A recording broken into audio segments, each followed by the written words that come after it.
Tennessee Men's Clinic is the one-stop shop for all things men health, and I've been telling you about them for a while now. It's not just testosterone. They check so many of your men-specific blood levels to make sure that everything is as right as it should be. Gentlemen, if you're losing energy in your middle age, you don't have to lose that energy. It could be testosterone. I've been telling you that for the last 40 years, on average, men have been losing testosterone levels year over year. And with that in mind, don't you want to get yours checked to make sure that if you are at a loss of energy, that it's not testosterone, something easily fixable at the Tennessee Men's Clinic? Yes, I understand that a lot of the commercials talk about bedroom activity, and yes, that can be a residual result of a lowered testosterone level. Before it gets to that, men, go ahead and get that level checked. TennesseeMen'sClinic.com. That's TennesseeMen'sClinic.com or 615-208-9090. 208-9090 for my friends at Tennessee Men's Clinic.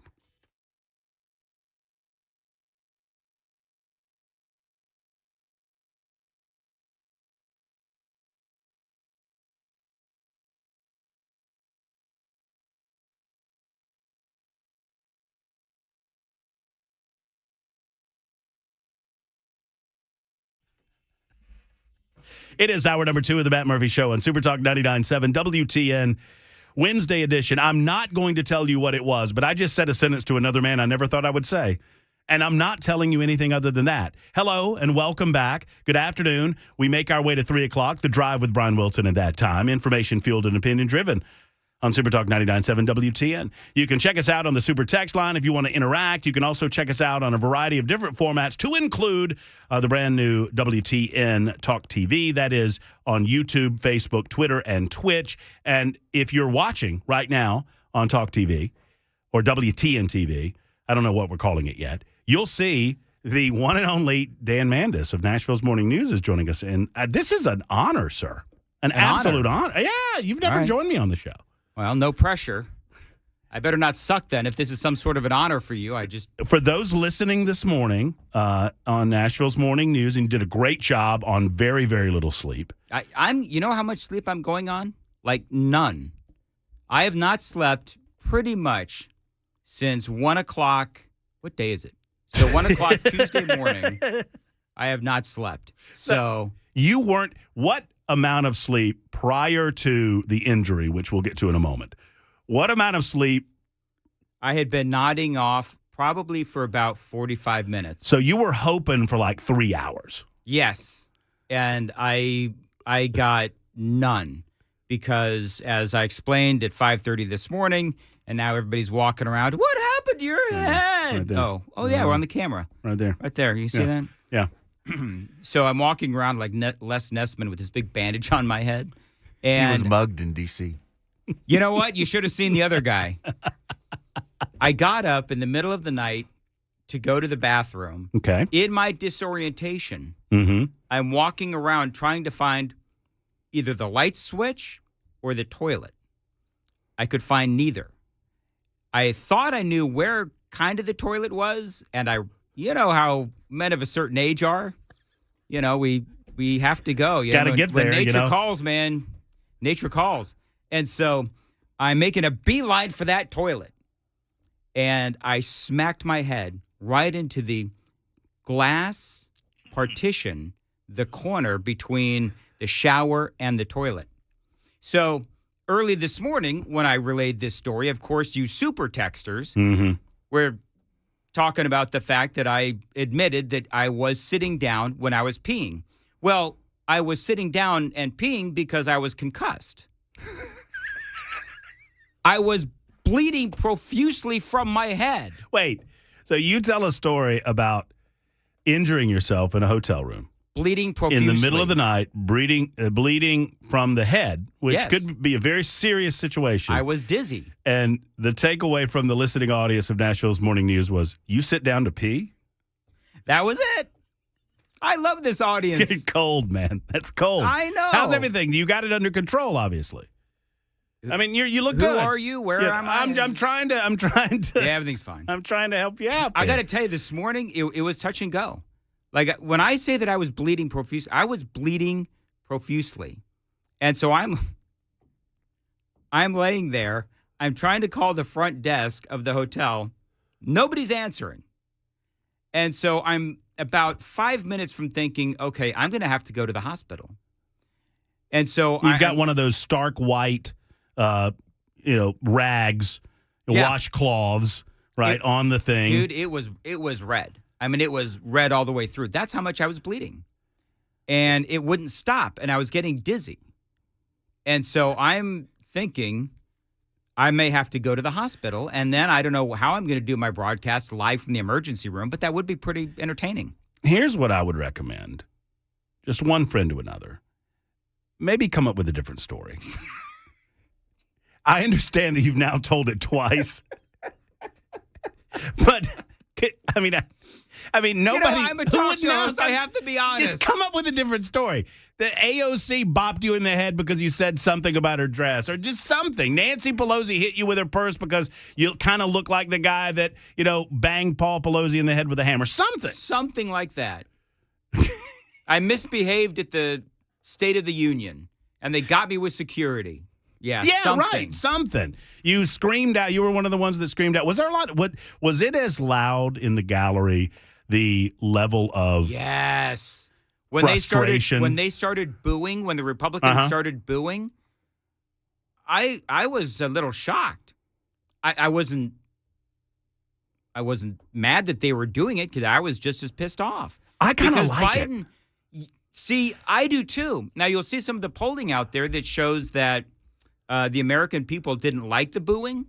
Well, I don't believe those polls. I don't know, because I think the American people are really angry that I'm going to get our program director on that mic as soon as we get on. I think the American people are really angry with Joe Biden as well, and so I think the American people were booing. You're a lying dog faced pony soldier. Right along with the Republicans in the chamber. I like the concept of the British Parliament. Yes. And how they do things. Yep. And the speakers get it. I mean, and I think if we did that same type of thing in the American Congress, that it would be better. Yeah. Because the speakers understand. And Joe Biden knew. He knew when he said that he was going to get reaction from the Republicans. Okay, so here's my question. Does Joe Biden know that he's lying? Like when he says the Republicans are trying to dismantle Social Security, which is an absolute, flat-out, bald-faced lie. Yes. Does he know that?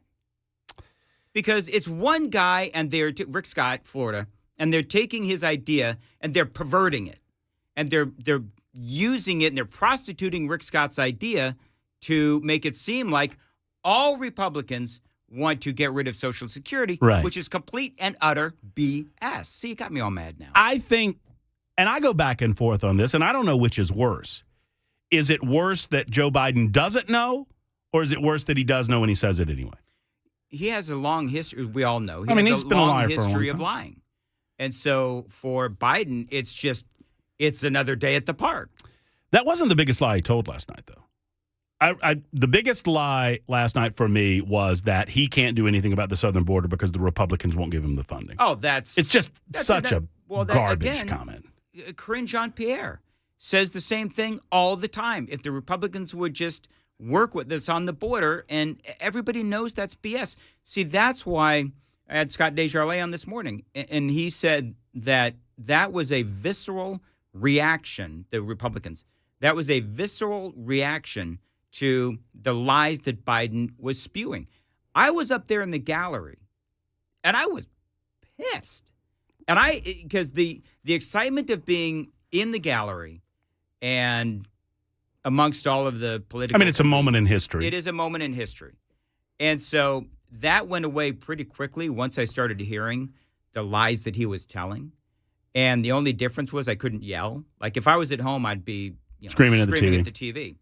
And it was just... And you're right. Which lie was we could probably go to the super text line. Which was your favorite Biden lie or your least favorite Biden lie? Well, and it's all so predictable, and it's gotten so predictable. The reason I started the show today the way that I did, I encouraged. So for the first 30 minutes, I said, if you did not watch a moment of the speech, I want you to call me. And I loaded up the phone lines with people who said they did not watch a second of the speech. And I said, okay, tell me what happened. And they got it right. I mean, I wrote it down.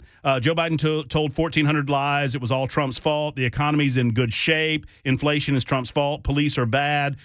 We've lowered gas prices. We need to get prescription drug costs in order. All of these folks who never watched a moment of the speech could predict what the man was going to say. And it's just become a lot of political theater. All that to say. We call it propaganda. Yes, no doubt. How was your experience? Because so few people get an opportunity to experience what you did. I've had the blessing to be in the gallery during Obama. Sadly, it was Obama, but it was his final year. The worst part of my experience was the speech. Oh, yeah. You know what I'm saying? Yeah, absolutely. I mean, everything leading up to it and seeing the environment and seeing the people come in, and you have to be there for 5.5 hours before the president ever gets there. And I was thinking about you last night because, like, Joe was lingering. And they don't let you guys leave until the president exits the floor, right? Desjardins rescued me. Scott Desjardins rescued me because I'm just going to tell you, folks, I don't know why this segment is focusing on my bathroom schedule, but I was sitting in there for 2 hours, and I really had to go to the bathroom. And you're right. Biden was lingering, and they wouldn't let anybody out. And I'm just like, how long is this going to take? Get out of there, old man. You didn't have any little spittoons in the gallery? I could have utilized one of those. No. And so then the big burly man with the guns and the microphones and all that, the security guy came and got me and said, your congressman is waiting for you. And I was like, thank you. Oh, thank goodness. How many checkpoints did you go through? Do you remember? One. Just one? Yes. Come on. No, even in the tunnel? You went through one in the tunnel, right? I'm talking tunnel to Capitol. Because you leave Desjardins' office. I don't know if I went through a tunnel. I mean, I went through the tunnel. I don't know if I went through a checkpoint.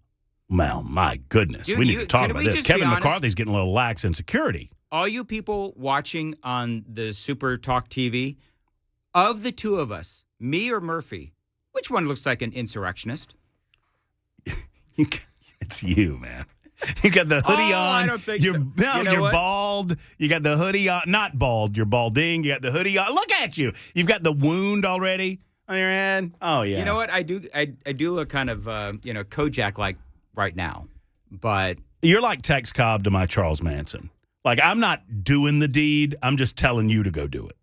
You know what I'm saying? If you're telling me to do the deed, you're telling the wrong guy. I think we all know that. Well, we saw how you screwed up doing the deed in the middle of the night last night. That's exactly right. With the bonking of the head and all that. I've been there, though, man. I've been in that spot where you've got a little something that you consider it to be a little something when it happens. And then it escalates when you can't get the... I mean, I don't mean to laugh, but when you can't get the bleeding to stop, and you're like, what am I supposed to do with this? I don't want to make this a 5-alarm fire, but I also don't want to be Bob Saget in a hotel room. I'm telling you, that was my thought. I couldn't remember Bob Saget's name. That's how concussed I was. That's a clue. Yeah, you might want to call somebody. And I could feel the liquid rolling through my fingers I'm in the bathroom, and I'm thinking, what have I done to myself? That's what my thought was. What have I done to myself? Are they going to find me passed out on the bathroom floor? Who was the one person that you met? And because I admit that I had a little bit of a fanboy moment when I sat down, and 6 seats down for me was Michael Keaton. And we did not have phones. I don't know why Michael Keaton got me. I was watching. I was walking by. Well, he's Batman. That's right. Yeah. And I know he's probably a liberal, and he was invited by some California congressman, but whatever. But you don't have a phone to take a photo because they seize your phone or whatnot. Yeah. But that moment, I'm like, holy crap, I'm sitting 6 seats down from Michael Keaton. It wasn't the president of the United States and all of the other dignitaries. Was there anyone that got you? No. There was one. Can I just say that? So let me go through the people that I met. Now, I'm a nerd because I love this stuff. You? So, yeah. I met Matt Gaetz. Can I just ask or say his hair is incredible in person, even more than it is on TV. Mm-hmm. I'm looking at his hair, and it's like, how does he do that? Matt Gaetz. You can't touch it. I don't want to touch it. I'll never get my hand out. Right, but, I mean, you got to do whatever you do and then leave it be. So, Matt Gaetz. I met Jim Jordan. I was surprised at how short Jim Jordan is. He's only you showed me the picture, and I thought when you showed me the picture, I thought he's only a little bit taller than Dan. That's Right. what I thought. Now, I didn't know you were going to say he No, was the short. funny thing is, I'm so used to being shorter, like way shorter than everybody else, and I was like eye to eye to Jim Jordan. It's like, this is so weird.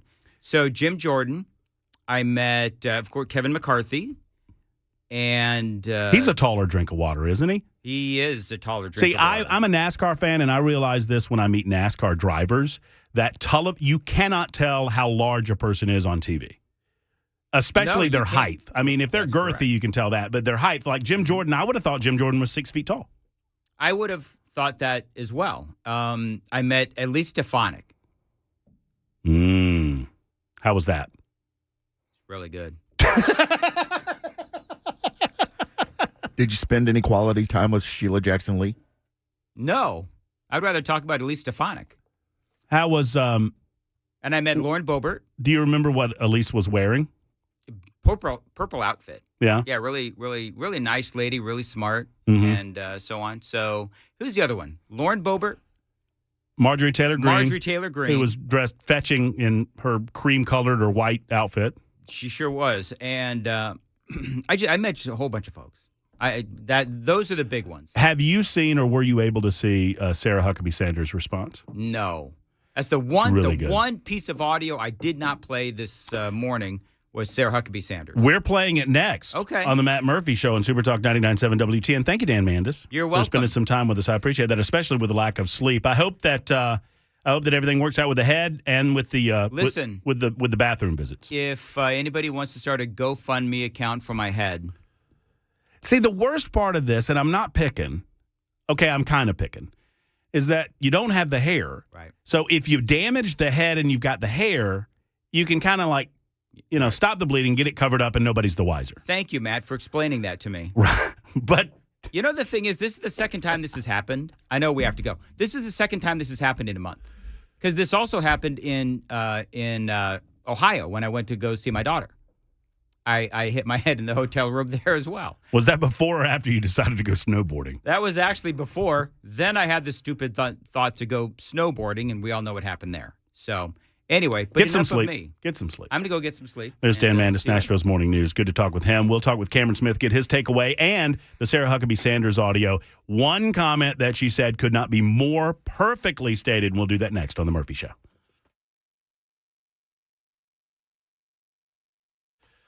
Hey, friends, it is interior painting season at Nashville Painting Company, and they want to talk with you. Jeremy Reeves is my man with the plan. I've known Jeremy for years now, long before he was in Nashville, and he came to Nashville long before I came to Nashville, right?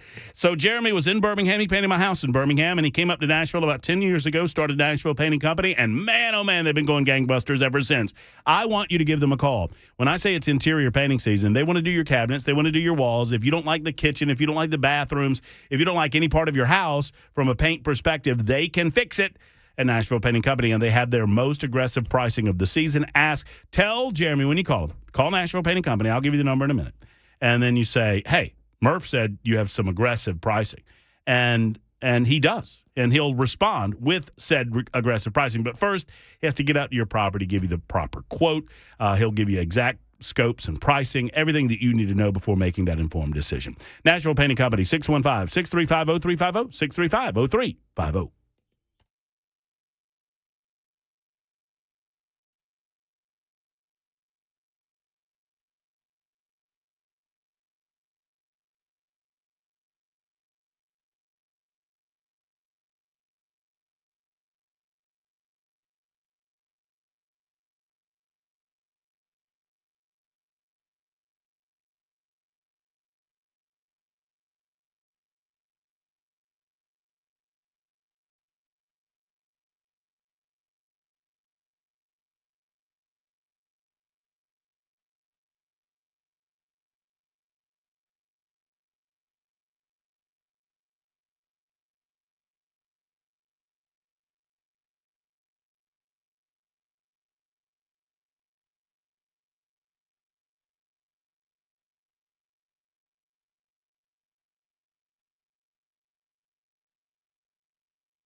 It is Supertalk 99.7 WTN 127. Glad to have you with us. The Matt Murphy Show continues. We've got half the show to go. We're almost at halftime on Supertalk 99.7 WTN. You can check us out on air. You can also check us out via the new Supertalk TV. That can be found at YouTube, Facebook, Twitter, and or Twitch. And you just, whatever application of your choosing. Those are the four. I don't know what to tell you.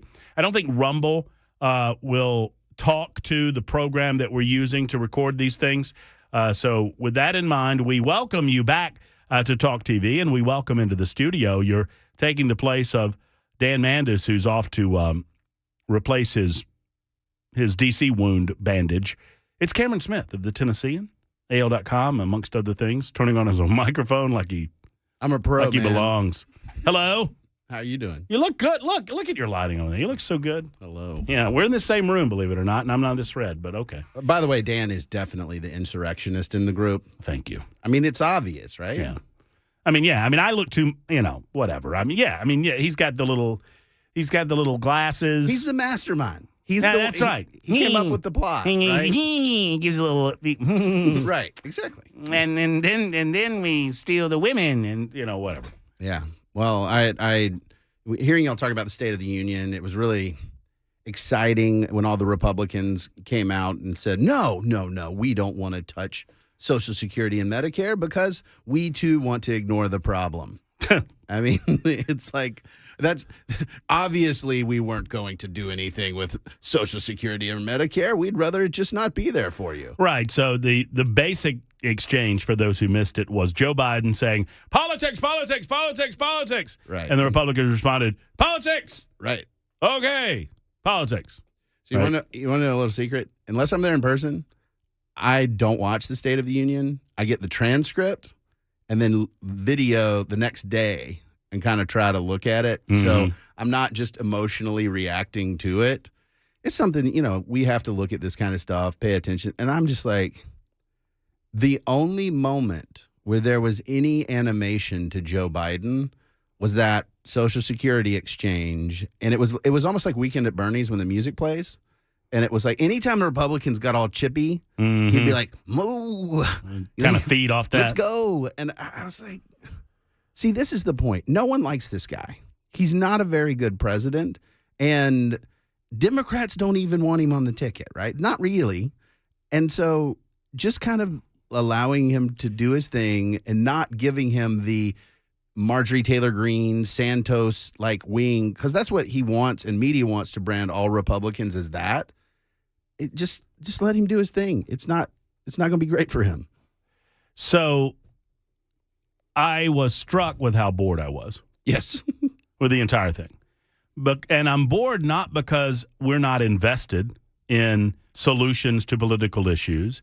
We're not invested in presenting what we believe the best ideological remedy to some of these issues might be.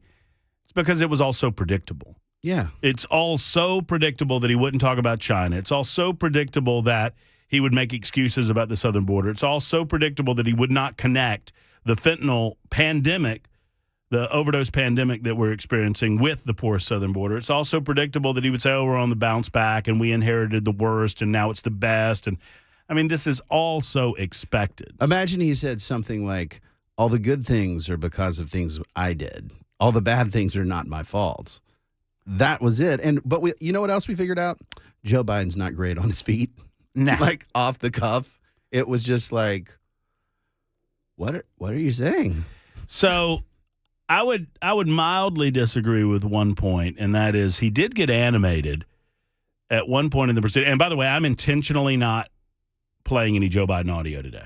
Because if you wanted to hear this garbage, you would have heard it last night. And if you heard it last night, you don't need to hear it again. I know. I'm not. What's that? So he did get animated when he demanded to know who would trade places with Xi Jinping. And he was weirdly angry and demanding to know who in the world would. And I'm thinking, well, every tin pot dictator in the world would trade their little tin pot dictatorship for, I don't know, the biggest dictatorship in the world. Oh, you mean to tell me that I could be the authoritarian leader of a superpower? Right now, I control the greater Zimbabwe region. But you're telling me I could trade Zimbabwe for, I don't know, China with nukes? Let me tell you something. In that room in the State of the Union, at least half the people there would be like, yeah, okay. If we're trading, let's trade. Obama said it. I'm looking for the clip. Obama said it and during his presidency, he said, and I can't remember when it was exactly, I remember this quote, though. He said, it's much easier to be the leader of China than it is to be the leader of the United States. Right.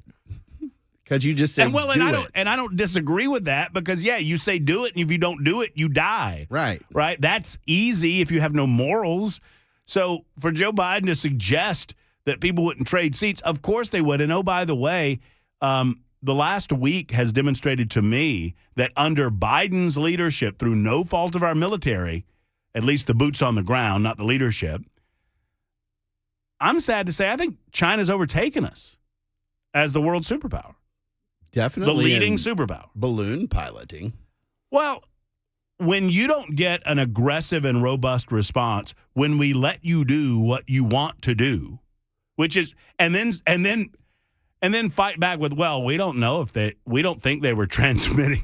I'm sorry, I can't even say it with a straight face, Cameron. I can't either. I mean, the Biden people tried to tell us, well, we don't know that they were transmitting this back to China. And we're going to get it before it. This is not the 1880s where you have to take your drawings that you've drawn in the basket of the balloon back to the country after you're done. They transmit them to a satellite, and it immediately transmits back to China. Well, as a well-known intelligence expert, I would say that the thing dangling from the balloon that was the size of 2 charter buses probably wasn't just a really big camera. Like, there's probably more to that. But they had some transmission technology, maybe? Or they just really old cameras. And they're like, oh, we're having a lot of trouble finding the payload. You think? You blew it up over the ocean, you idiots. Well, was it true that – so I was talking to some folks this morning who said that Biden wanted to shoot it down over New York? Let's make that true. I mean, whether it is or not. I'm like, I don't think that's right. I mean, if I were the military leaders, I would have been emphatically like, no, that seems like the worst idea. Forgive me. I think I have a head wound, much like Dan Mandis. Do I have to go? I don't have to take a break? I think I do. We're late. I was enjoying the conversation so much. We'll continue Chinese balloon talk in a moment with Cameron Smith on Supertalk 99.7 WTN.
Supertalk 99.7 WTN, Matt Murphy. And looky here, Cameron Smith is with us.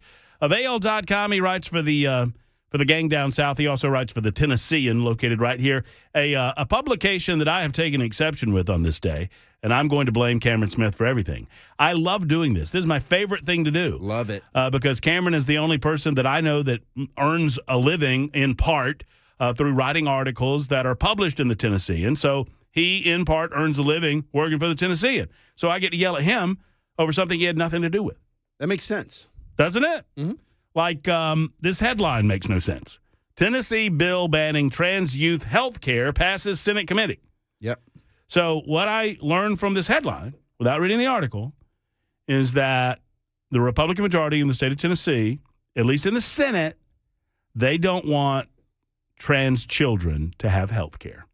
Yeah, you can't actually get a flu vaccine anymore, I Nope. believe. No COVID for you. I mean, come on. These are bait headlines. Sadly, yes. Yeah, I mean, it's get people outraged, get them fired up. That's not what we're talking about. And you're not talking about it. You're talking about immutable, life-altering physical changes to a child's body.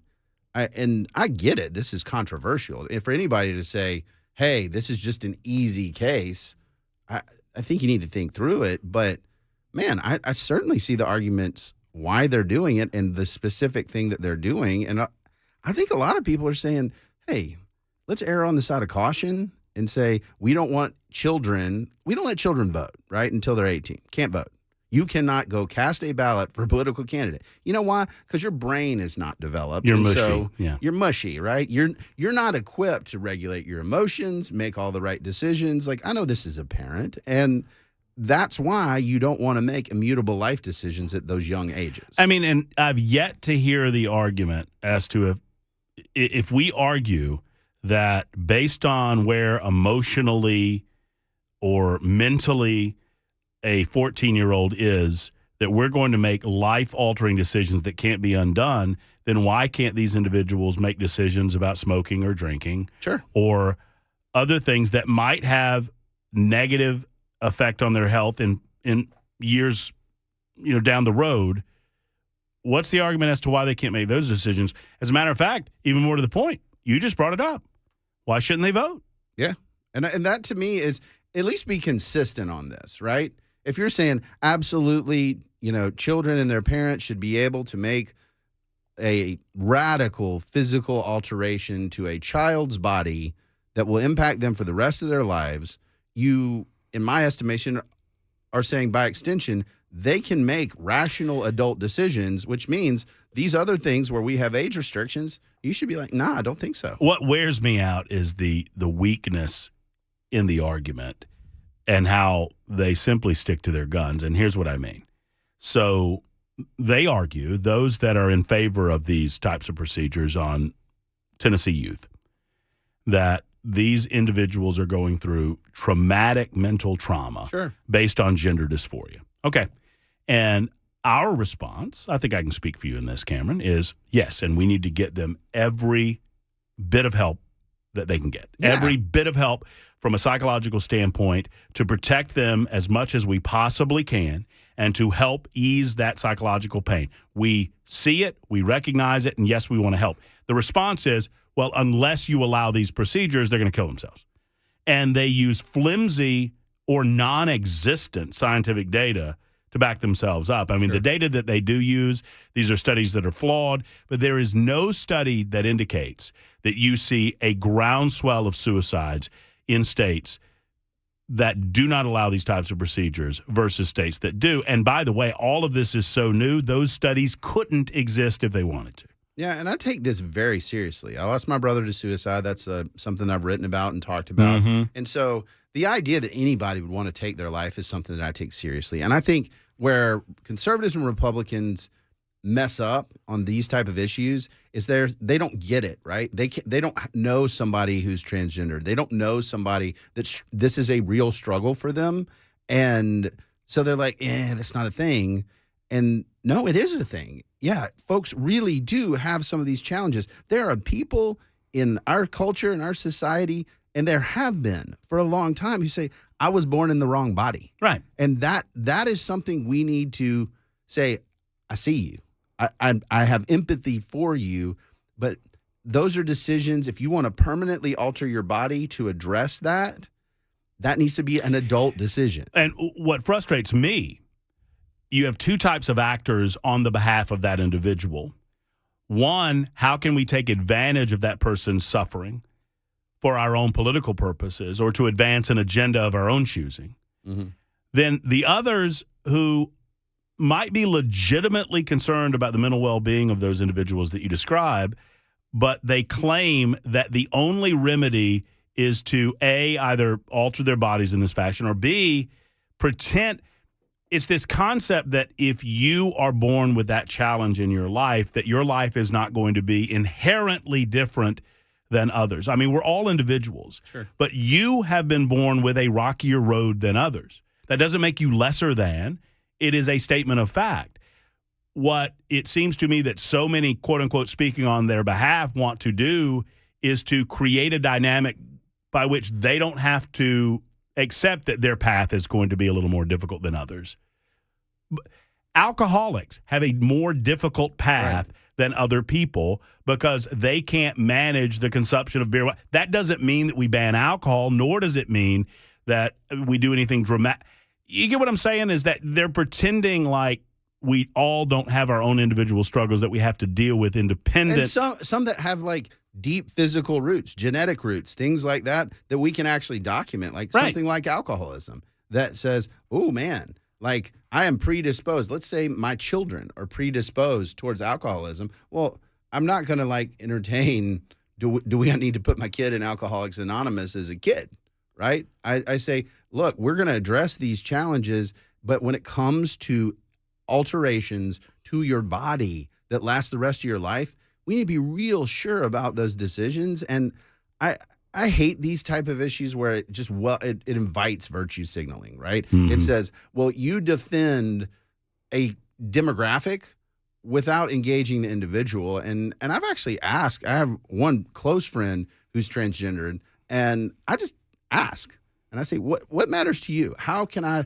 treat you well? How can I encourage you, knowing that we have different thoughts, different politics on some things? And he's been real clear with me to say, I just want you to treat me normal. Like, I want you to engage me as an individual and not play games about But does your friend have a recognition? And this is I'll go to, trying to think of an easy way to explain it. Bathrooms. Mm-hmm. In society, if you are typical, then you identify male or female, and the vast majority of us recognize where we're going to go to the bathroom right at a restaurant, right? And we've set up society along those boundaries. What frustrates me is that those that virtue signal acting supposedly as a voice for the marginalized 0.3% say that we have to change the totality of society to accommodate this 0.3% so they don't feel different.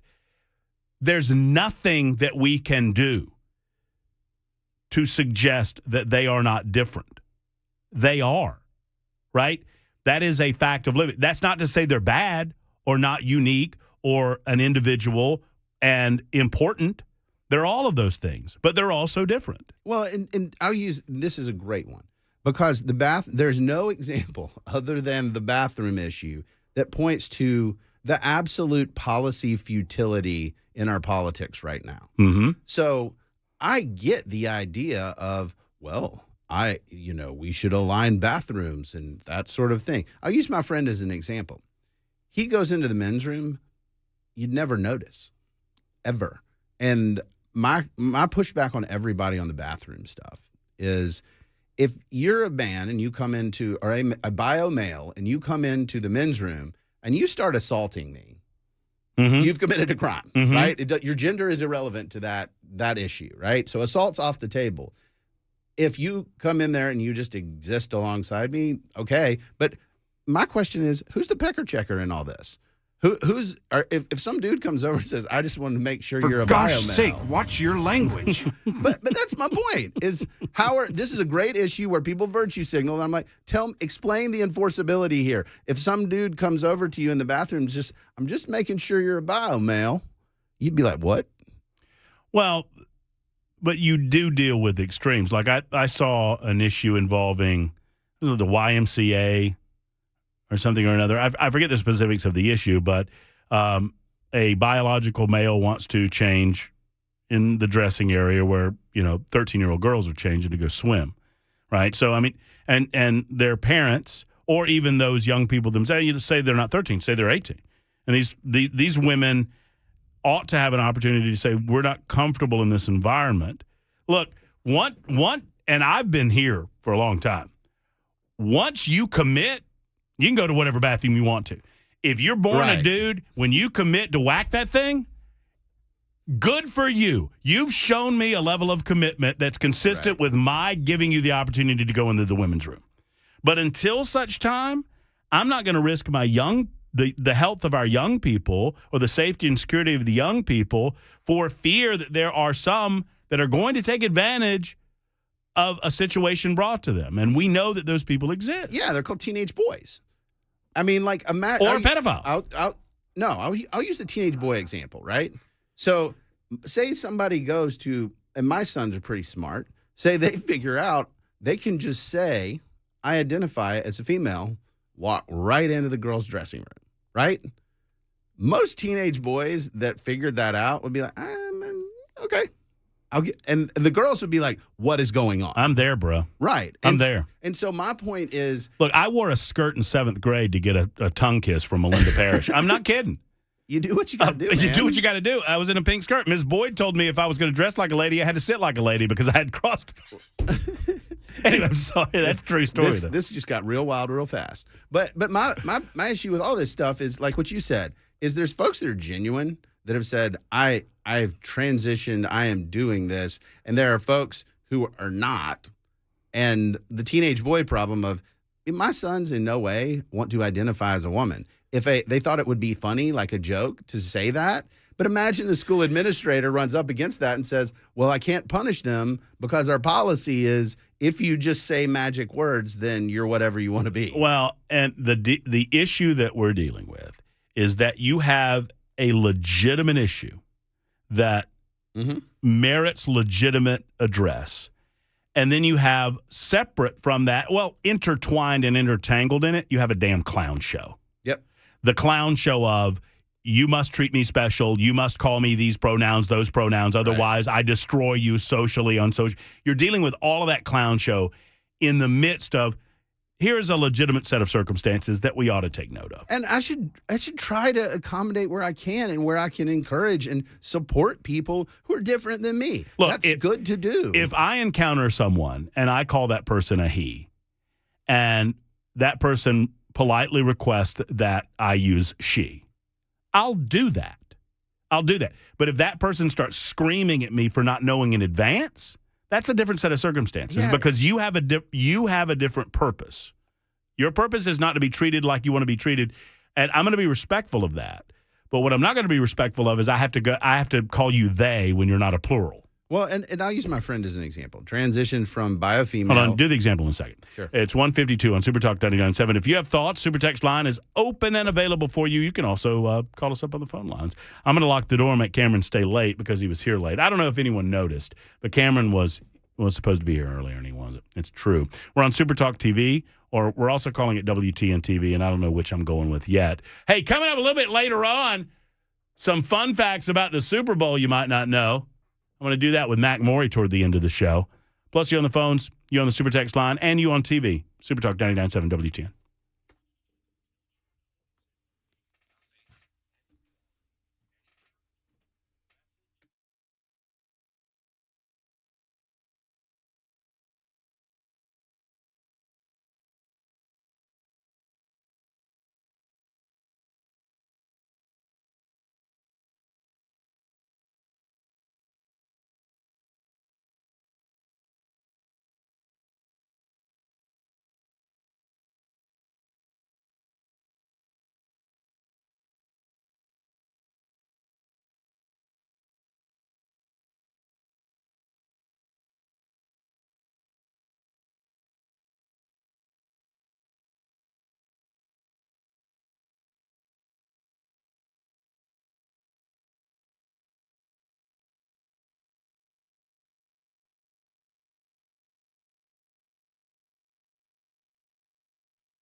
It is 2 o'clock. I'm Mac Morey with your top stories. Right now, looking to be 63 degrees, a little foggy right now in Nashville. It's going to get a little rainy here tonight and windy as well. A wind advisory in effect for pretty much all of the mid-state and West Tennessee. You'll see winds of south winds of 20 to 30 mile an hour, gusts up to 45 miles an hour. That advisory begins tonight at midnight, goes through noon tomorrow.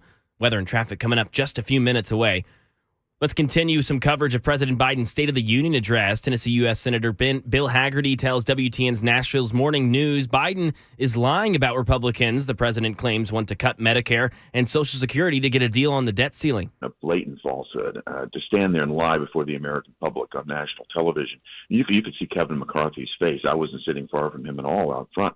And it's appalling that Joe Biden would continue to perpetrate these lies. House Speaker Kevin McCarthy says when it comes to negotiations over raising the debt ceiling, cuts to Medicare and Social Security are, quote, off of the table. A Chinese balloon update. There's still questions about the intentions of this balloon. Chinese officials maintain it was a weather balloon, while U.S. officials say that it was meant to spy on our nation. Secretary of State Antony Blinken says that it's not the first time a balloon of this nature flew in the airspace of other countries. We'll also share relevant findings with Congress as well as with our allies and partners around the world. Senior administration officials are on the Hill this week, and we already shared information with dozens of countries around the world, both from Washington and through our embassies. We're doing so because the United States was not the only target of this broader program, which has violated the sovereignty of countries across 5 continents. And back here in Nashville, some new developments in the attack and a shooting in Green Hills last week. The hearing set for today for the man charged in the attack and shooting of that 26-year-old woman out for a late-night walk has been reset to next week. 19-year-old Michael Green now expected to go before a judge on Tuesday. Green is also accused of other violent crimes that occurred while he was out on bond from a robbery and kidnapping in May. That crime involved a man in Madison being tied up and robbed and then driven to a location near Percy Priest Lake and dumped out. Ken Weaver, WTN News. And police are still looking for a second suspect in this Green Hills case. That's the latest news. Weather's next. I'm Mac Morey, WTN News.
Here we are, and here we go. It's hour number 3 of the Matt Murphy Show on Supertalk 99.7 WTN. You can reach us. Salespeople having trouble with the doors there. My, oh, my. You can reach us either via the traditional method. You know, we've got the terrestrial radio station at 99.7 FM, 100,000 watts. It goes from, from state line to state line, north and south, and I don't know how far out east and west it goes, but it's pretty far. You can do it that way. You can also stream us.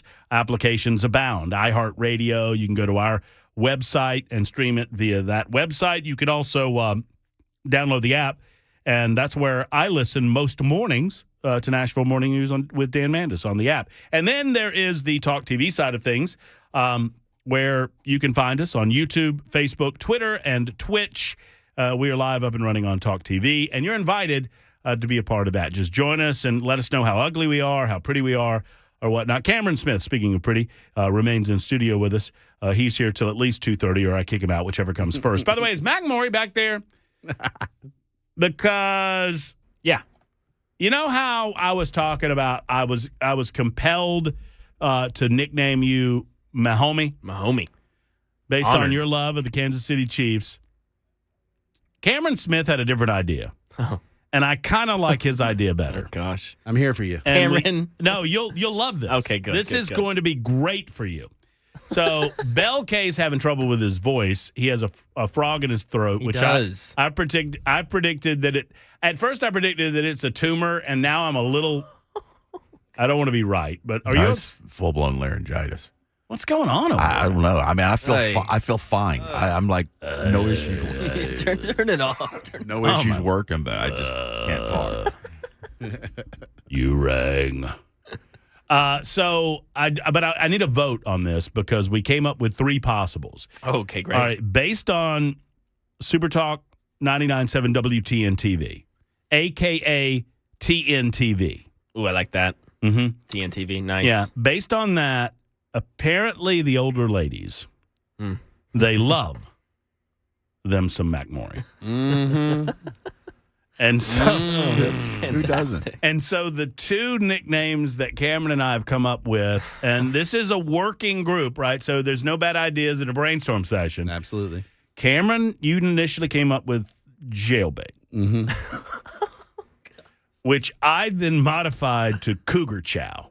Oh, my God. So I'm thinking cougar. I'm thinking Cougar chow's pretty Cougar good. chow's pretty good. Cougar But- conqueror. And so I'm just thinking as we'll get to that in just a moment, but right now, Cougar Chow with the news. Cougar chow. Kind of works. It does. I mean, they're like, y'all move the cameras back on the Mac. We don't want to see y'all. We want to see him. Can you just give it? Can you give us a little more right now on the? Look at that. Hello. Look Hello, at man. that. Oh my It's- goodness. Oh my I'm blushing. goodness. Stop. Sorry, ladies, he's taken Yeah. Don't destroy their hopes. by and someone dreams. way out of his league. Don't destroy their I hopes. am No, punching she's up. gonna dump him eventually. We know. We all know it. The ladies that's- at the that's just mean. Bridge Club getting hype right now. Every gang of Mahjong just ceased. Mac, you know what mahjong is? Some sort of old game. Yeah. Yeah, it's an old tile game. It's like dominoes, only more complex. Anyway, you can play it on your computer. It's like solitaire. You play it on your phone. You don't play Love it in it. real life anymore. Anyway, so we'll deal with you a little bit later on, Great. Cougar Chow, because I got some Super Bowl facts and figures that you need to know about. Can't wait. Yeah. Anyway, we're talking hard news with Cameron Smith. Anything on your radar screen outside of the State of the Union? I don't want to talk about the State of the Union. I'll be honest. I mean, No. we can, but you know. The big thing that I'm waiting to see, because Joe Biden just he glossed right over it, was like, everything on the border's fine. We're doing great. I'm like, no one believes you. But Republicans have failed here in that, put a package together, put something, throw it over to the Senate, and give me some sort of immigration reform ideas that we can say, hey, this is what we're for, not just Joe Biden bad, because everybody already believes that. I allowed myself, well, it was the only time last night that I think I got legit pissed. Not even the nonsense about Social Security, because that was just so over the top and nonsensical. It was his statement that, well, we would do more for the border. I hope the Republicans will give us the equipment and the funding that we need. And it's absolutely asinine. Yeah. I mean, the real issue here is our porous border is Republicans spending money. What? Really? Hold on. If I can't move, we need to widen the shot. That's my answer to that. Because I got to be able to, I'm going to move around. That's what I'm going to do. All right, what were you saying? I'm sorry, I was very distracted. Get up and dance, monkey.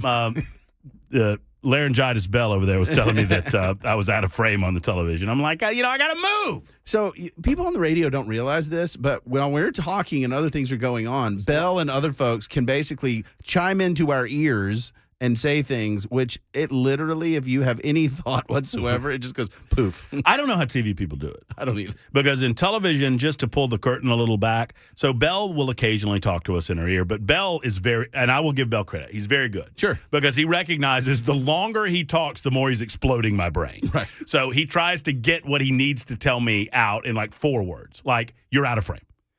And even that, it's all gone. TV people, man, they have constantly people in their ears talking to them, because I used to do TV hits, and they're like constantly and just yammering, and they have an ability. Andrea Lindenberg back in Birmingham was this way. They have an ability to continue to talk while people are giving them like lengthy instructions. Brian can do it. When I filled in for Chris before, he's been like, just tell me what you need to tell me. It's not going to train wreck me. It is an art. I've seen Anchorman, so I know basically all about that. I'm Ron Burgundy. They just throw it's it like out there's there. no brain, just a teleprompter, and you'll do whatever. But I started the show in a different way. Okay. And my tactic was to demonstrate how the State of the Union isn't what it used to be, except to us political nerds. I mean, for us, we still watch. We consume, we digest, we throw up, we talk about everything that's wrong, everything that's right. Right. When I was a kid, and I said this at the risk of offending people who misunderstand my point, I grew up hating the President of the United States and Billy Graham. Because if there was a Billy Graham crusade on, we're watching it. Yep. And as a kid, and now I understand it, and I love Billy Graham, and I think he's one of the finest human beings ever to walk the earth. I love his son, love what they do. But if the State of the Union was on, you had to watch it because it was the only thing on. It was on every channel. Well, and I also think, and my question, I love your idea earlier about move to prime minister's questions or something more interactive.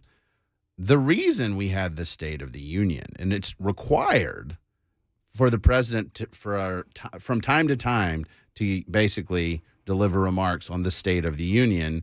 Well, that's when we didn't have the era of mass media where we can know everything all the time. Nothing Joe Biden said was packaged maybe a little different, but we already knew the underlying things, right? And they do not have to, and note this, folks, there's nothing that requires that address be delivered live and directly to they could deliver they have to deliver a State of the Union. Right. They could do it in paper form. Which they used to do. Which they just a send it over. written State of the Union to me makes a lot of sense. But it's the pomp and circumstance, and Congress likes it, the president likes it. Like, I get that. But then this is what we haven't figured out. Because we keep electing really old politicians. The era of people not knowing the basics, like, they already know that, right? It's everywhere. So use the State of the Union not to like regurgitate facts about things that have happened, and just say, hey, here's where we are. I'm optimistic. This is cool. That's not as cool. And those guys are losers. You just gave me an idea. So you become president of the United States, or me, whatever, and you're like, look, for this, I mean, there's nothing that would prevent me from doing this, right? I'm going to address a joint session of Congress, and I'm going to deliver the State of the Union. That's going to be the first 10 minutes. We got podiums down there. We're going to use them. So you guys get to come up and ask me questions. You know what? If you're a sitting member of Congress, you're an equal branch of government, let's do it. Any question you've got. We hear from the media. The media asks questions all the time. It's time to listen to our Congress people, and we'll talk. I mean, and I'd do it. That would. Why wouldn't we do that? Well, and I think that for a president that's good on his feet, that DeSantis, man. oh God, No offense to you, Trump lovers, and I agree that Trump could probably pull it off too. But how long are you gonna keep issuing that disclaimer? Like, I don't want you to. I said DeSantis. I don't want you to be offended For the rest- because you're a Trump person. for the rest of my freaking life, I'm issuing the disclaimer. But because like that, we all know that like DeSantis is young. He's good at that sort of stuff. He's a good communicator, and I would love to. He's see good with that. the ladies too, according to Donald Trump. DeSanctimonious, old DeSanctimonious. Look, there will be let's dissect that when we come back. All right, Deal. I want to do that because that's more interesting to me, that dynamic, than what Joe Biden said last night. Before we go, though, your final stand. I mean, this goes nowhere in terms of bumping Joe Biden's approval ratings. I mean, more Democrats don't want him to run than do. I think what the takeaway that I had from the speech, tell me what you think, was that he's running again, or at least that is his intent. He said, let's finish the job like 28 times last night. Right. Somebody told him that was the tagline or the campaign slogan. He's like, finish the job. I don't remember any of that because I had the word folks in my drinking game. It was a bad idea. He has a lot of great expressions. They're just weird, but they're fun to repeat. Hey, not a joke. Right. Not a joke. My word is a Biden, not a joke. What are you talking about? That is not a joke. That is a natural fact. I'm serious. Not a joke. Well, natural facts as opposed to the unnatural ones, you know? Right. Words. So in a Mr. Wise guy over here. well, thank you, Mr. President. We appreciate you participating in the show. It was a late night last night. The president's probably just getting up, honestly. All right. When we return, though, if you've not heard, President Trump is on Truth Social, and he is questioning the veracity of a claim by an unverified account that suggests that during a brief period of time when Ron DeSantis was a school teacher, that he cavorted with underage girls and plied them with alcohol. And the president of the United States, or former president of the United States, has a question or two about that. When apparently they go low, Ron goes high. He responded. We'll tell you about that. Get Cameron's thoughts on it. It's 2:18 on Supertalk.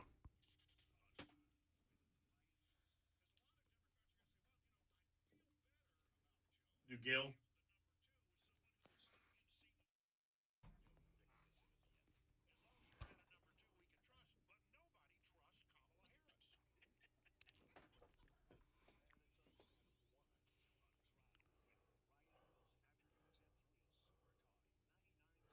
Hey, friends, it's Matt Murphy, the Dr. Gill Center for Back, Neck, and Chronic Pain Relief. They want you in the new year. Now, we're a month in, right, or a little over a month in. If you still have chronic pain, if you're feeling it in the lower back or upper back, if you're feeling it in your neck or your shoulders, perhaps the pain is in your knee joints, wherever it might be, the Dr. Gill Center has a prescription for success. And they've been on the cutting edge of technology since Dr. Gill opened the clinic over 30 years ago, to include decompression technology to help you with those compressions that you have along your spine and in your back. They can decompress those things, literally stretch out that spine to a certain degree, allow the hydration to flow, allow those discs to breathe, and that's going to alleviate your pain. It's all about alleviating pain without the constant need for pills or the possibility of surgery. That's what it's about. So, with that in mind, $23, that's all it will cost you. For $23, you can get a complete examination, x-rays.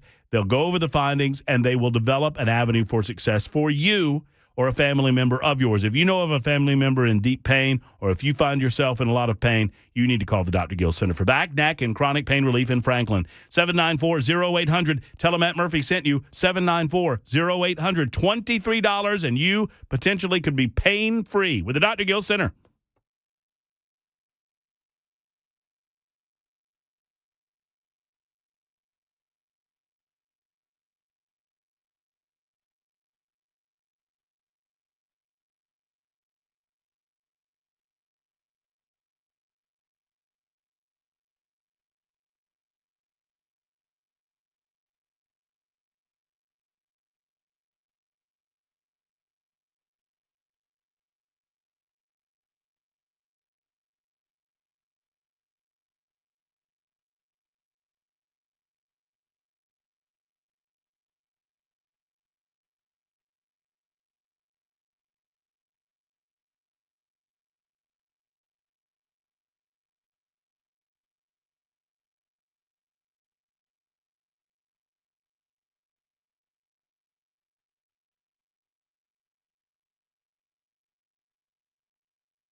Got some breaking news out of Williamson County, an explosion at a rock quarry, and an update on the Chinese spy balloon. That and more 30 minutes after the hour, 2 o'clock. Supertalk 99.7 WTN. Thank you, Cougar Chow. It's 2:23 on Supertalk 99.7 W. What? Don't make me laugh.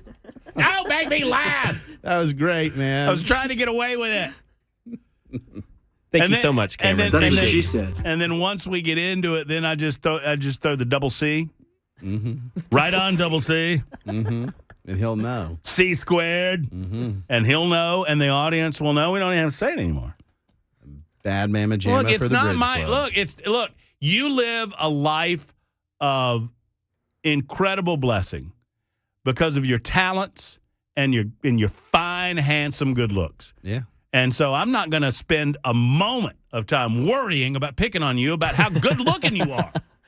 There's There could be way worse things. Yeah, I mean the Republican women of wherever should give him a call and be like, "Can you come down and give us some news?" I mean, probably not, but we'll see. We're walking down. We don't need to cut out this. but it's fun. Hey, Mac, tell me the good. Share the good news with me. Double C. Cougar Chow, yum. You ever have any cougar juice? Oh no. Anyway, so news coming up. Too far. All right, so there's the State of the Union. Look, I'm not dismissing it. I think it's important to note that the president lies. It's gone to a new level. We always, just my final thought on it, and then we'll move on to DeSantis Trump. We always have expected that whomever is in office is going to present the activities over the previous 12 months in a way that highlights successes, that avoids as much as possible some of the things that they're not proudest of, explains how they're going to fix the issues that have not yet been fixed, talks about unity and working together and all those things. That is to be expected. And we saw Reagan do it, and we saw Bush do it, and we saw Clinton do it, and we saw all of the guys do it. But now we're to a point where Joe Biden's just lying, and there's no check on most major media outlets on some of the nonsense that he's spewing. I mean, even to the point where he ignores China, and Andrea Mitchell of MSNBC actually said, well, that was to his credit. The fact that he did not take the bait, and it was she called it politically courageous that he did not address China. That was some courageousness. Look, we know who the media's in the tank for, and this is hard because the value of the media to American society is high because it's the main tool to hold the political class accountable. Like historically, that's why it's there. And when it comes to political speech, the protections on speech are, the Supreme Court calls it, at their zenith. And there's just got to be some responsibility. There's got to be the balls and strikes. And I try to do it because I know that as a conservative, I have the ability to speak to conservatives and hold them accountable. Democrats are like, why would we listen to you? And so on the flip side, it's true too. If you're a Democrat, you need to hold Democrats accountable. When they say stuff that's just not true and you know it, like, okay, so Rick Scott has a plan that's different on Social Security, then just say that. But to be like, all Republicans want to kill your grandma is just not true. And I meant to look this up, and it totally slipped my mind. But what was the bill that Sheila Jackson Lee was threatening to introduce recently that would – I know what it was. It was the Stoic terrorism bill where you would be held – like, Cameron, if you wrote an article going after specific Democrats in an aggressive way about some policy position, and that inspired someone – some weirdo to attack a politician, that you would then be held equally accountable to the attack. It's just nonsense. That's insane. And a violation of every premise of freedom of speech. Well, are we holding all Democrats in Washington, D.C. to account for the insane lunatic rantings of Sheila Jackson Lee? Of course not. No. Well, this is where you got to be an adult at some point. You got to say, I get it. The performance politics is kind of fun. It's kind of a game. Yay. But at some point, this is serious, right?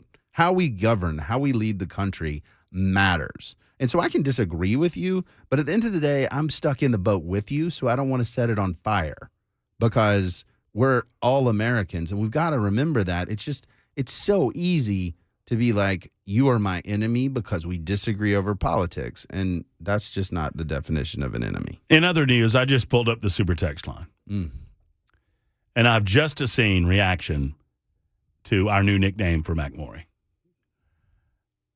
I'm all in for a DeSantis Cougar Chow ticket. I can see that. That's good. Yeah, but I mean, politically, does DeSantis need help with the blue hairs? I mean, Mac would bring them in, but does he need that help? I think they're too. It might be a little too similar, especially this photo I've seen of DeSantis in his younger days. This from 5533. Is McMaury old enough to drink? Yes. No. What?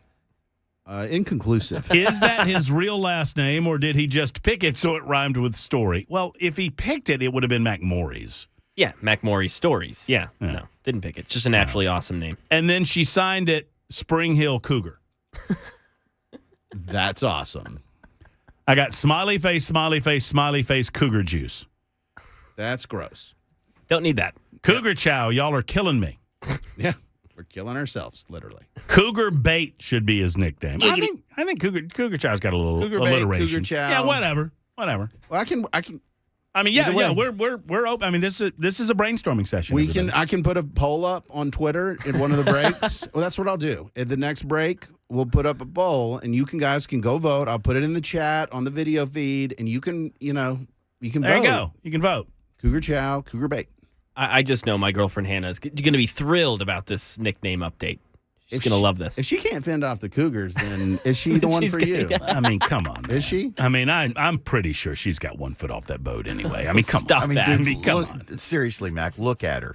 Way out of your league. Yeah, that's fair. I mean, you are just you one of these days, years down the road, you're gonna be, it was just wonderful to be a part of your life for the few years that we had. Honestly, when I first met her, I thought she was blind because I was like, why would she be with him? That's not very nice. He's a perfectly nice human. Thank you, Cameron. I appreciate it. She's gorgeous, though. She has no business being with somebody like him. Yeah. When I see you two in sequence, you can't see this in the audience, but I see Belle's face and then Mac's face in the distance, and I see Mac's growing mane, and I see Mac's future in front of me, and I'm like, what? No. Wow. See, I just gave him a look while you were describing. If you're watching on TV, unbeknownst to Belle, I gave you a little viewpoint. Yeah. Belle loves that, by the way. You're looking great. You've lost weight. You're looking good, man. That's nothing serious. to be ashamed of. That's serious right there. I mean, what are you, 24 pounds down now? Yeah, a little bit more. I weighed today. I'm back fully invested in LT 360. And I'm still 1 pound heavier than you. That's okay. But Belle, that's okay, because like I said today, we start from right now, today. I weighed, you weighed, you're 1 pound heavier than me. Oh, this is fun. Now we're going. Yes, we got to keep up to this. Forget the 24 pounds he lost before then. Now we're going. Can I join in, or? Yeah, sure, like Mac. You need to lose. Just say no. No. Yeah, sure. You can join in. Yeah, sure. Yeah. I mean, no, that was mean. We're still not sure you can drink. I mean, look, you know what? You know what everybody loves? Everybody loves skinny people making fun of fat people. Everybody loves that, man. Everybody loves that. So I was here at the radio today, and I'm hurt because I think fat shaming happened. Yeah, I mean, Mac, why not go ahead and make a comment about how Cameron and I are going to be dead before you're 30? I mean, just go ahead. Like when I walk by, it smells like Crisco. Like, tell me more like that. It you hurts. guys all look great. Why does Matt Murphy smell like a nursing home? Because he's old. That's why. Yeah, we did it in my house because we're meatheads. We did a push-up competition by dinner, and the boys were like, "Dad, I think we can hear." I had a hoodie, and the laces were hitting the floor, and they were like, "Dad, is that your bones?" I'm like, "Thanks, guys." I freak Erica when I want to freak Erica out. I just do. I can, if I roll my ankle of my right foot, it just goes. And she's like, "Stop! Put back on Joe Biden in the State of the Union address." It's 2:32 on Supertalk.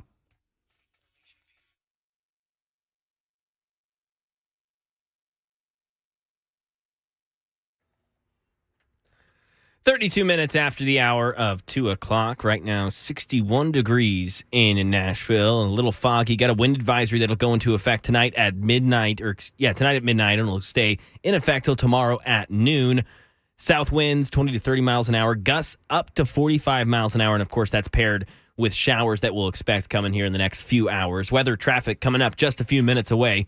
Starting here with some breaking news in Franklin. Channel 4 says that the Franklin Fire Department responded to an explosion this afternoon at the Williamson County Rock Quarry. The blast was near Downs Boulevard and Columbia Avenue. It was said to be a planned explosion, but ended up being much larger than expected. At this time, there are no reported injuries. If you need to report damage, please contact the Franklin Police Department. The Tennessee State Fire Marshal is going to be investigating this situation.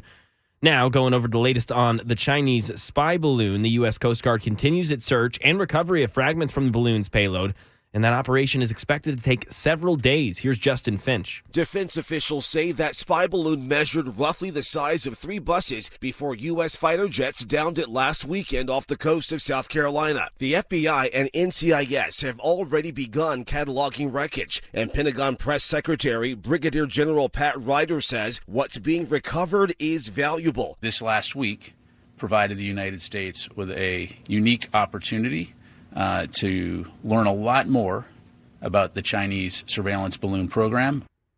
And that is the latest news. Weather's next. I'm Mac Morey, WTN News.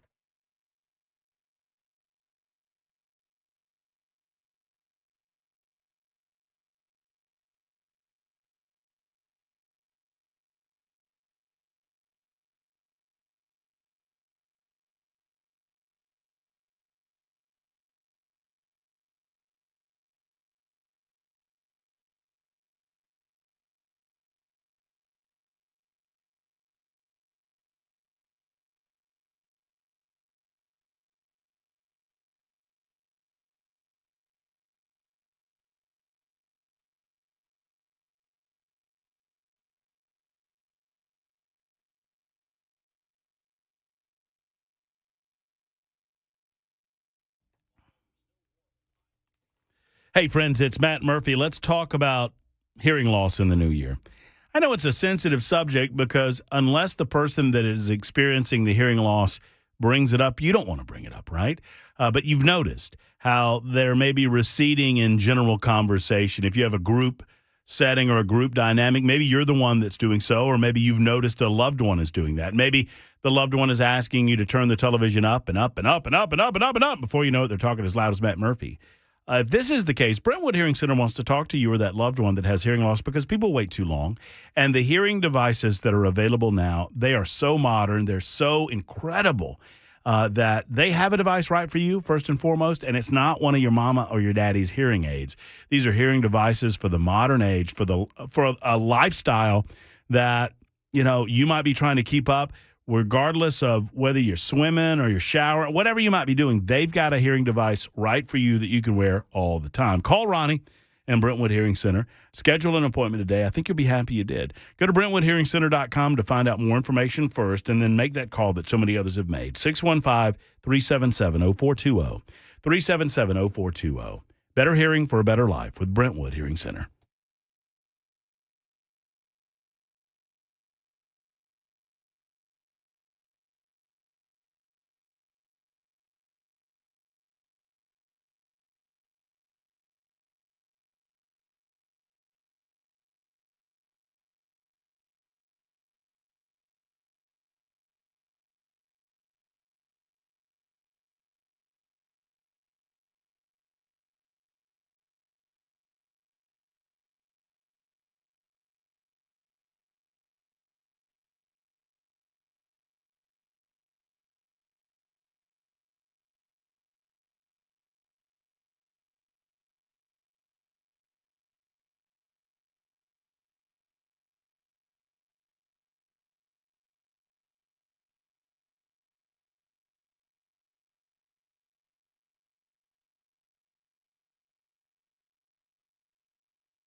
Supertalk 99.7 WTN 238. We're going to Bernadette in a moment. I haven't heard from her in a while. She wants to talk about the Nashville mayoral race.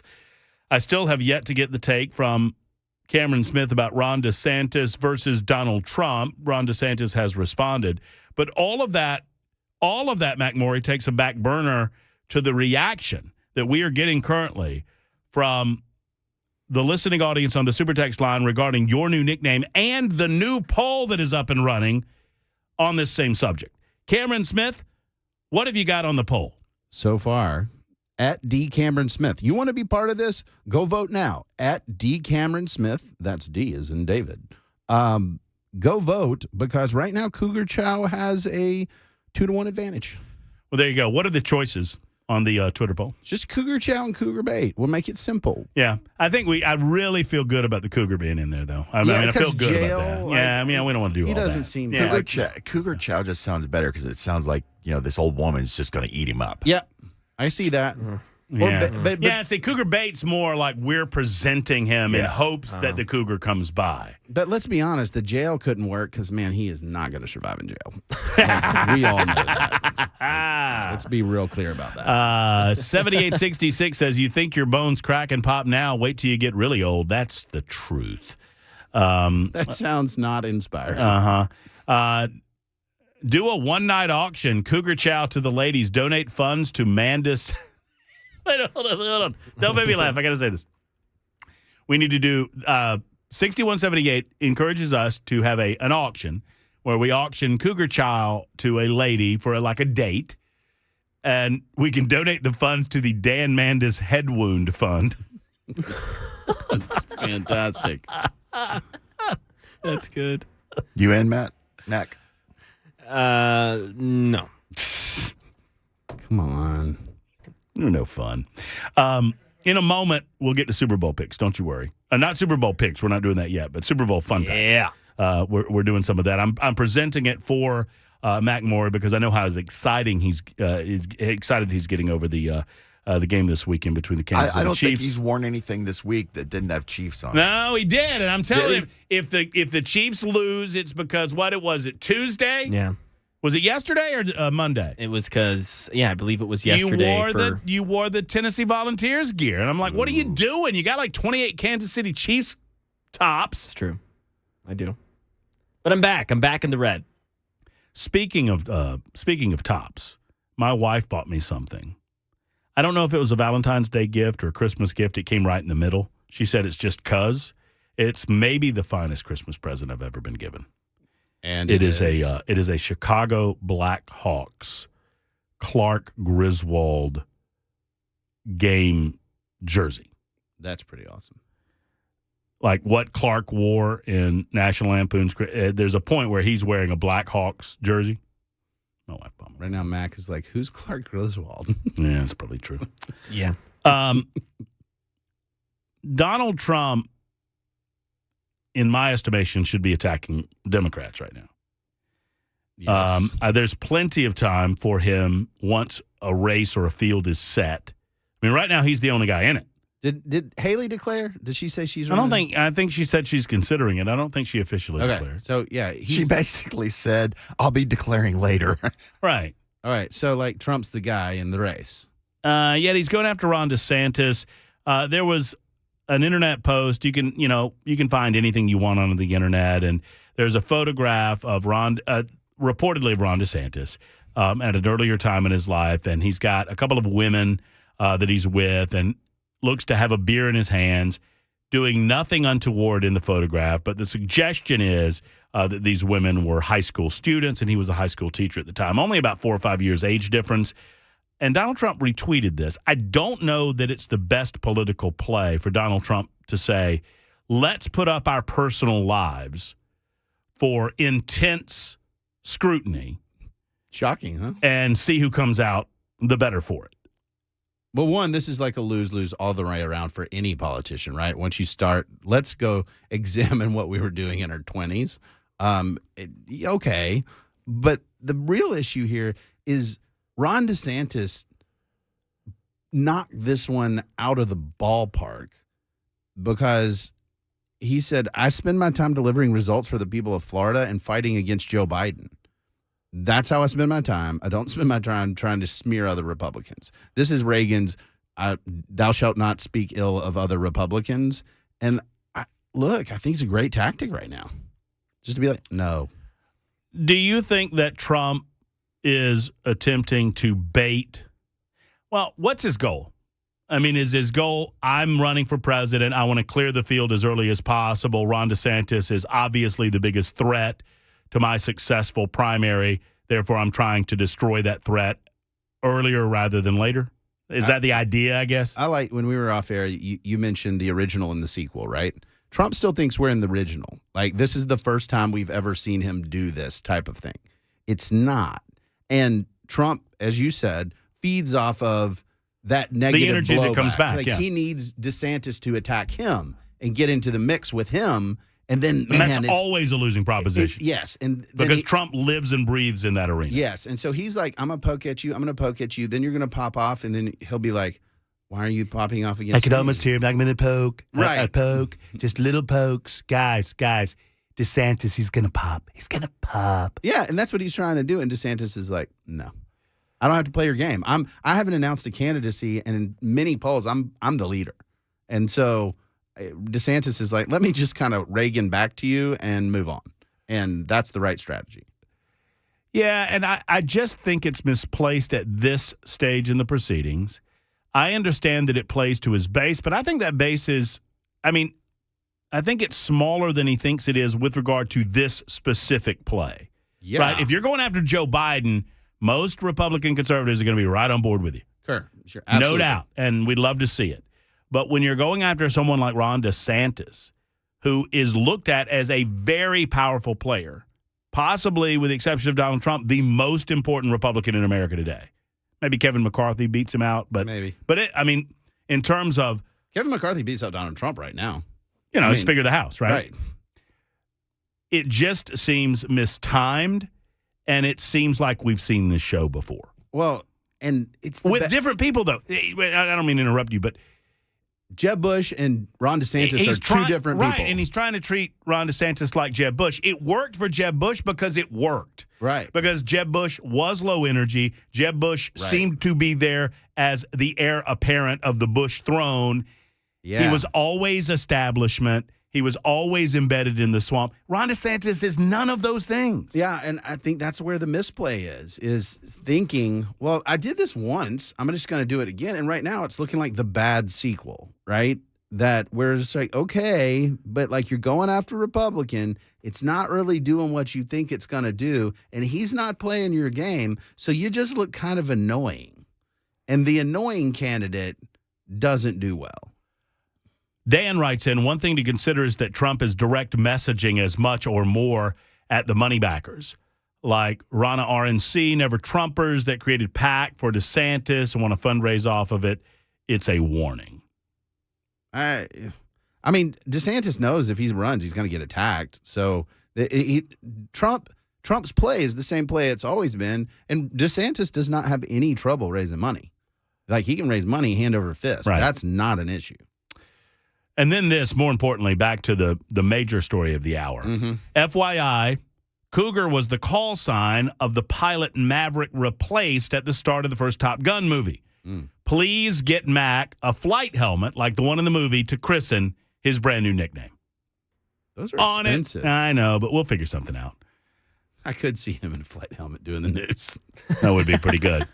John follows up with, Matt, what are you talking about? Wearing the power tee is always a winner. Go Vols, go Matt, go Chiefs. Yeah. Come on. Who was that? That was John, who followed it up with a smiley face, kissy face emoji.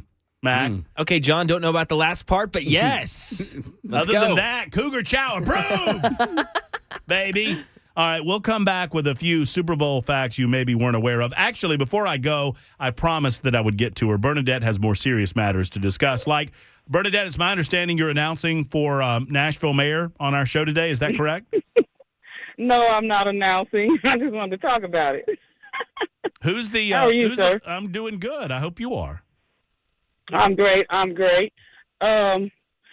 This is going to be a really different race than previously. simply because we don't have to worry about the lobbyists and the big, deep pockets, deep, deep, deep. I don't think that it's going to be necessary per se to be deep pocketed, but I do agree that Bordeaux is going to be the key to the next person that's running for mayor. And so I understand Miss Brooks is running, and I will throw my support behind her. I think that on the conservative side, we need to quit looking for people who are perfect, because Donald Trump wasn't perfect, and yet we supported him before all this garbage he's doing now. We supported him, and we gave him the benefit of the doubt. So any Republican person that runs, we need to just give them the benefit of the doubt. What do you mean by garbage? What do you mean by garbage? Like he's doing now with messing with DeSantis. I heard all that before. I think he needs to leave DeSantis alone. I agree totally with what you all just said. He's starting to annoy me, and I was one of his biggest supporters the first time. So he needs to just leave DeSantis. Don't attack your own people. I mean, as a black person, I get enough of that with black people attacking other black people. So I feel y'all on that point that you just made. Do not attack fellow Republicans. And I feel like right now, on the conservative side, we have Miss Brooks so far, but I don't think we need anybody else to run. We need to just focus on her, put our support behind her, because on the Democrat side, they don't have much of competition. Well, Bernadette, I will say this on that front, and we'll have, 7-8 months to discuss, but Natisha needs to. Natisha she'll never find a better friend than she'll find in Matt Murphy. But in order for me to take Natisha seriously, she needs to raise $500,000. Yeah, absolutely. And I mean, she'll never have another friend. Miss Natisha won't have a friend like you unless she raise $500,000. No. What I'm saying, no. She will never find a better friend. Yeah. Right. And Bernadette, thank you for the call. She'll never find a better friend in Nashville, Tennessee than Matt Murphy. But in order for her campaign to be taken seriously, she's got to raise $500,000. And, I'll get her name ID out there, and I'll talk to people about her as much as I can and how wonderful I think she is. And she's got a great head on her shoulders and a lot of great ideas. But you have to have money to win a political campaign. You know anything about this Jim Gingrich guy, Alliance Bernstein exec? Says he's running. That story popped like a couple of hours ago. There's Wiltshire or Matt, whatever his name is. Yeah, I saw that one too as another candidate. And then Sharon Hunt, I think that's her name, who's on the city council at large, is planning on running. Freddie O'Connell is planning on running. He's kind of a liberal from Germantown. Yeah, I just don't know a lot of the politics about these folks, but like Gingrich was an executive with Alliance Bernstein. He's apparently not now, but I need to dig in and look a little more carefully. All right, quick timeout. We come back, maybe a moment or two for Mac Morey. By the way, John says it wasn't a kissy face. It was a whistling emoji. Wants to clear the air on that. It's 2:52 on Supertalk 99.7 WTN.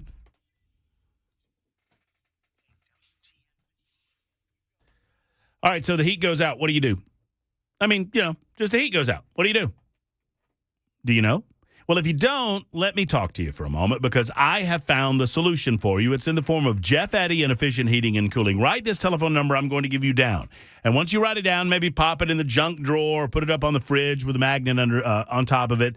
And when the heat goes out, no matter the time of day, Jeff Eddy's going to help you out. And he's never going to charge you overtime because he doesn't believe in it. He's going to fix what ails your unit, and off he goes. He's not going to overcharge you, and he's never, ever, ever going to tell you that you need a replacement unit when you don't. He is the go-to guy for second opinions, as a matter of fact, when it comes to people not knowing whether they need a new heating unit or not. It's time to call Jeff Eddy for maintenance, but if you've not done that, you need to. $125 is the max charge on a residential visit, and oftentimes it's much less than that. Now, at some point, you have to replace, and when you do, Diamond Contractor with Mitsubishi Electric, and Elite Pro Partner with Rheem. EfficientHVAC.net. That's EfficientHVAC.net, or 615-784-4424.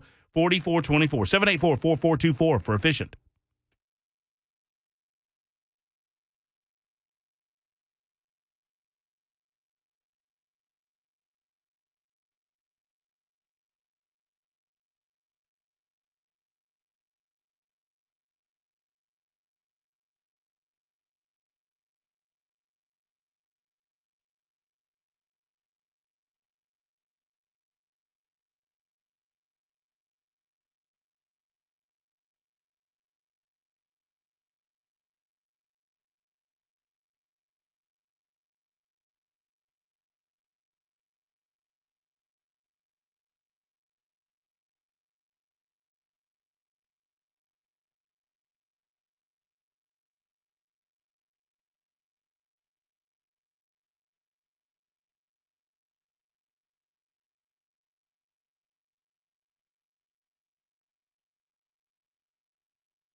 Coming up on the next Matt Murphy Show, continued reaction to the State of the Union address to include a conversation with Senator Let me do it again. Yeah, thank you. Coming up on the next Murphy Show, continued reaction to the State of the Union.